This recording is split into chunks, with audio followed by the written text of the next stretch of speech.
দি famous কিশোরীগালকে যে দেখতে পাবো সেটা কিন্তু একদম আশা করিনি। তোমরা তো আগের ভিডিও দেখে জেনেই গেছো যে আমি পিসি চন্দ্রর ইভেন্টে গেছিলাম, তো ওখানে যেহেতু তাড়াতাড়ি পৌঁছে গেছিলাম তাই জন্য আমরা ফার্স্টে একদম সিট পেয়ে গেছি। তারপরে কিছুক্ষণ বাদে হোস্টরাও চলে এসেছিলেন।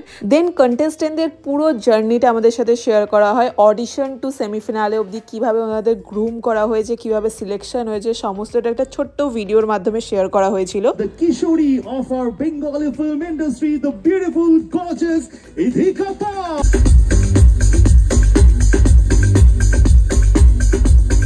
সত্যি কথা বলতে ওনাকে দারুণ দেখতে, ভীষণ গর্জিয়াস উনি। আর উনি পুরো আমার সামনে দিয়ে হেঁটে হেঁটে বিচারকের আসনে গিয়ে বসলেন, এটা ভীষণ ভালো লাগলো আমার। তারপরেই শুরু হয়ে গেল আমাদের মেন ইভেন্টটা।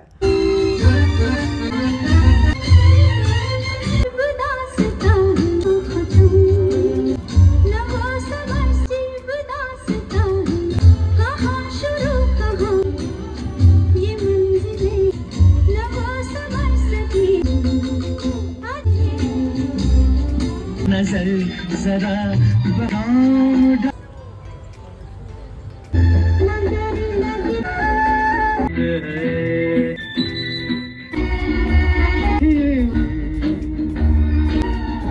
दीवाना दीवाना क्या कहेगा, छोड़ दो आंचल जमाए लपेटे हुए तमन्ना किधर जैसे आओ तो सारे लपेटे हुए जरा संभलना बड़े धोखे हैं बड़े कोने कोने देखा। এতক্ষণে যে লেহেঙ্গাগুলো দেখলে তার ডিজাইনার হচ্ছে ইনি, দি ফেমাস নিখিল জৈন। ভিডিওগুলো কেমন লাগছে নিচে কমেন্ট সেকশনে লিখে জানিও। আরও ভিডিও আছে, ততক্ষণে জন্য স্টে টিউন, চ্যানেলটা সাবস্ক্রাইব করো। টাটা।